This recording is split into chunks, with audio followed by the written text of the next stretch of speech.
نرم افزار اوپن لب CDS به راحتی قابل سفارشی سازی است تا مطابق با سلیقه شما در نمایش پنجره ها باشد. پنجره هایی که باز هستند با رنگ آبی مشخص می شوند. برای اضافه یا حذف یک پنجره کافی است یک بار روی نام آن کلیک کنید.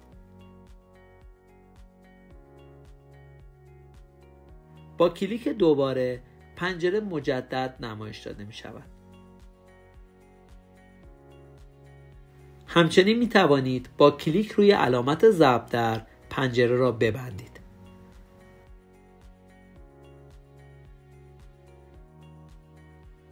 گاهی ممکن است پنجره‌ای به صورت شناور باز شود.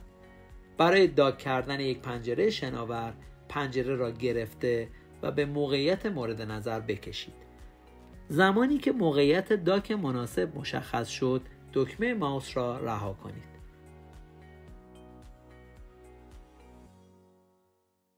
وقتی از برنامه خارج شده و دوباره وارد شوید، چیدمان همونطور باقی میماند که قبلا آن را تنظیم کرده بودید.